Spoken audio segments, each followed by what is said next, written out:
ಧಾರವಾಡದಲ್ಲಿ ಉದ್ಯೋಗಾಕಾಂಕ್ಷಿಗಳ ಬೃಹತ್ ಪ್ರತಿಭಟನೆ. ಏಕಾಏಕಿ ಸಾವಿರಾರು ಸಂಖ್ಯೆಯಲ್ಲಿ ಉದ್ಯೋಗಾಕಾಂಕ್ಷಿಗಳ ಪ್ರೊಟೆಸ್ಟ್. ಉದ್ಯೋಗಾಕಾಂಕ್ಷಿಗಳ ಪ್ರತಿಭಟನೆಗೆ ಪೊಲೀಸರು ತೀವ್ರ ವಿರೋಧವನ್ನು ವ್ಯಕ್ತಪಡಿಸ್ತಾ ಇದ್ದಾರೆ. ಈ ಸಂದರ್ಭದಲ್ಲಿ ಪೊಲೀಸರು ಮತ್ತು ಪ್ರತಿಭಟನಾಕಾರರ ನಡುವೆ ವಾಗ್ವಾದ ಆಗ್ತಾ ಇದೆ, ಮಾತಿನ ಚಕಮಕಿ ಕೂಡ ನಡೀತಾ ಇದೆ.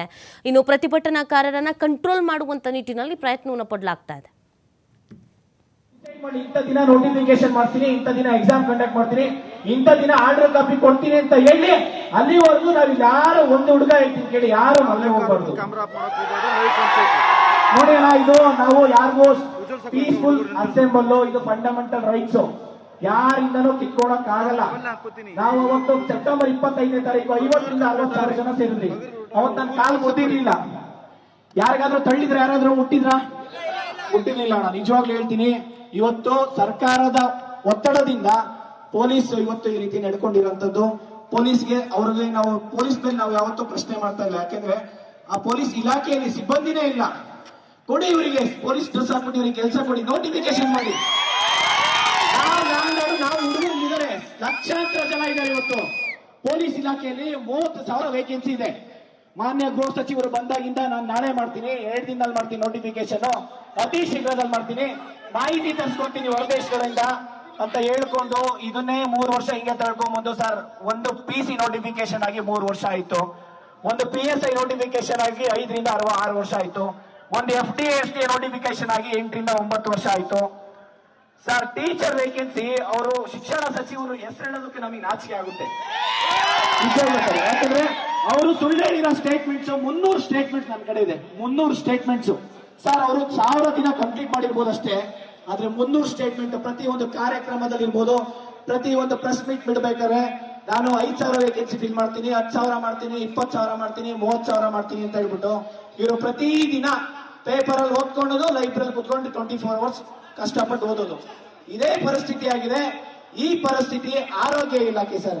ಆರೋಗ್ಯ ಇಲಾಖೆಯಲ್ಲಿ ಇವತ್ತು 40,000 ಖಾಲಿ ಹುದ್ದೆ ಇದೆ ಸರ್. ಮೊನ್ನೆ ಇನ್ನು 1 ವಾರ ಆಗಿಲ್ಲ, ನಮ್ಮ ಸ್ಕೂಲು 676 ಸ್ಕೂಲ್ ಕ್ಲೋಸ್ ಮಾಡಿದ್ದಾರೆ ಸರ್. ಇವತ್ತು ನಾಳೆ ದಿನ ಇವರು ಪೊಲೀಸ್ ಸ್ಟೇಷನ್ ಕ್ಲೋಸ್ ಮಾಡಲ್ಲ ಅಂತ ಏನ್ ಗ್ಯಾರಂಟಿ ಇದೆ?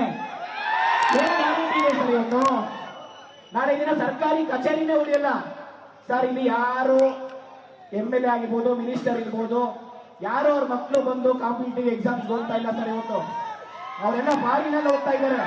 ಇಲ್ಲಿ ಓದ್ತಾ ಇರೋದೆಲ್ಲ ಬಡವರ ಮಕ್ಕಳು, ಹಿಂದುಳಿದ ಮಕ್ಕಳು.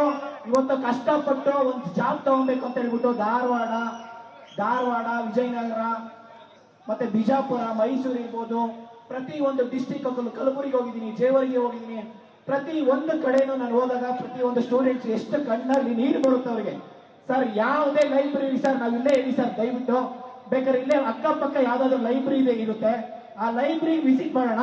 ಪ್ರತಿ ಒಂದು ಚೇರಲ್ಲೂ ಒಂದಲ್ಲ ಸರ್, 2 ಬ್ರಷ್ಶೀಟ್ ಇರುತ್ತೆ, ಒಂದು ಹಾಸ್ಕೊಳೋದಕ್ಕೆ, ಒಂದು ಹೊತ್ಕೊಳೋದಕ್ಕೆ. ಆ ತರ ಪರಿಸ್ಥಿತಿ ಯಾರು ತಗೊಂಡಿರೋದು?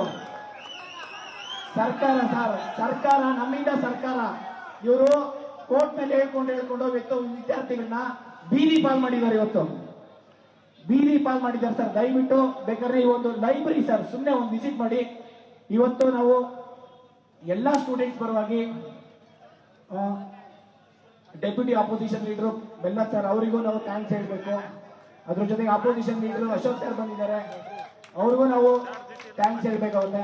ಮತ್ತೆ ನಮ್ಮ ಜೊತೆ ಎಲ್ಲ ಹೋರಾಟಕ್ಕೆ ವಿಜೇಂದ್ರ ಸರ್ ಅಷ್ಟೇ ಬೆಂಗಳೂರಲ್ಲಿ ಇರ್ಬೇಕಂದ್ರೆ ಇವತ್ತು ಬಂದಿಲ್ಲ ಇರ್ಬೋದು, ಅವರು ಕೂಡ ನಮ್ಮ ಜೊತೆ ಇದ್ದಾರೆ. ಅಂದ್ರೆ opposition leader legislative council Chaluvadi Narayana Swamy sir ಪ್ರತಿಯೊಂದು ಹೋರಾಟಕ್ಕೂ ಸಪೋರ್ಟ್ ಮಾಡಿ ನಮ್ಮ ಜೊತೆ ನಿಂತ್ಕೊಂಡಿದ್ದಾರೆ. ಅವರಿಗೆ ಹೋರಾಟಕ್ಕೆ ಏನಂತ ಗೊತ್ತಿದೆ, ಇಲ್ಲಿ ವಿದ್ಯಾರ್ಥಿಗಳ ಕಷ್ಟ ಸುಖಗಳು. ನಾನು ಹೇಳ್ತೀನಿ ಸರ್, ದಯಮಾಡಿ ನಾವಿಲ್ಲಿ ಸುಮ್ಮನೆ ಭಾಷಣ ಮಾಡೋದು, ಲೆಟರ್ ಕೊಡೋದು ವರ್ಕ್ ಆಗಲ್ಲ ಸರ್. ಇದು ಬರೀ ಲೆಟರ್ ಕೊಡೋದು, ಭಾಷಣ ಮಾಡೋದ್ರಿಂದ ಸಮಸ್ಯೆ ಬಗೆಹರಿಯಲ್ಲ. ನಾವು ಪೀಸ್ಫುಲ್ ಪ್ರೊಟೆಸ್ಟ್, ಅನಿರ್ದಿಷ್ಟಾವಧಿ ಹೋರಾಟ ಇಲ್ಲೇ ಕುತ್ಕೊಂತೀವಿ ಸರ್. ನಮಗೆ 1 ವಾರ ಬೇಕಾದ್ರೆ ನಿಮಗೆ ಊಟ ಬೇಡ, ನೀರು ಬೇಡ, ನಿದ್ದೆ ಬೇಡ, ಏನಿಲ್ಲ ಅಂದ್ರೆ ನಾವು ಇಲ್ಲೇ ಕುತ್ಕೊಂತೀವಿ ಸರ್.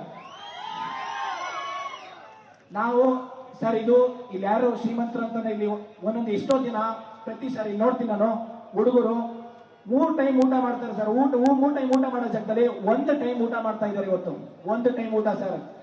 ಅವ್ರ ಮನೇಲಿ ರೈಸ್ ಮಾಡ್ಕೊಂಡು ಹೊರಗಡೆ ಸಾಂಬಾರ್ ತಗೊಂಡೋಗಿ ಇಲ್ಲಿ ಸಾವಿರಾರು ಜನ ವಿದ್ಯಾರ್ಥಿಗಳು ಜೀವನ ನಡೆಸ್ತಾ ಇದ್ದಾರೆ. ಆದ್ರೆ ಇದು ಯಾವುದೇ ಕಚೇರಿ, ಸರ್ಕಾರಿ ಕಚೇರಿಗೆ ಹೋಗಿ ಇಬ್ಬರು ಮೂರು ಮಾಡೋ ಜನ ಕೆಲಸನ ಒಬ್ಬೊಬ್ಬರು ಮಾಡ್ತಿದಾರಾ ಇಲ್ವಾ ಸರ್? ಇವತ್ತು ಸಾರ್ವಜನಿಕರಿಗೂ ತೊಂದರೆ ಆಗ್ತಾ ಇದೆ, ಸಾರ್ವಜನಿಕರಿಗೂ ತೊಂದರೆ ಆಗ್ತಾ ಇದೆ. ಇವತ್ತು ಗ್ರಾಸ್ ರೂಟ್ ಲೆವೆಲ್ಗೆ ರೈತರಿಗೆ ಇರ್ಬೋದು, ನಿಮ್ಮ ಪೇರೆಂಟ್ಸ್ ಇರ್ಬೋದು, ಒಂದು ಆಧಾರ್ ಕಾರ್ಡ್ ಇರ್ಬೋದು, ಒಂದು ವೋಟರ್ ಐಡಿ ಇರ್ಬೋದು, ಏನೇ ಒಂದು ಸರ್ಕಾರಿ ಕಚೇರಿಗೆ ಹೋದ್ರೆ ಒಂದಿನ 2 ದಿನದಲ್ಲಿ ಆಗೋ ಕೆಲಸ 1 ತಿಂಗಳು 6 ತಿಂಗಳಾದ್ರೂ ಕೆಲಸ ಆಗ್ತಾ ಇಲ್ಲ ಸರ್. ದಯವಿಟ್ಟು ನಾನು ಎಲ್ಲ ವಿದ್ಯಾರ್ಥಿಗಳ ಪರವಾಗಿ ಮನವಿ ಮಾಡ್ಕೊಂತೀನಿ ಸರ್, ಈ ಹೋರಾಟ ಒಂದಿನದ್ದು ಮಾತ್ರ ಆಗ್ಬಾರ್ದು ಸರ್, ಒಂದಿನದ್ದು ಆಗ್ಬಾರ್ದು. ದಯವಿಟ್ಟು ರಿಕ್ವೆಸ್ಟ್ ಮಾಡ್ಕೊಂತೀನಿ ಸರ್, ಈ ಹೋರಾಟ ಅನಿರ್ದಿಷ್ಟ ಅವಧಿ ಬೇಕಾದ್ರೆ ನಾವು ಇಲ್ಲಿಂದ ಆಲ್ರೆಡಿ ನಾವು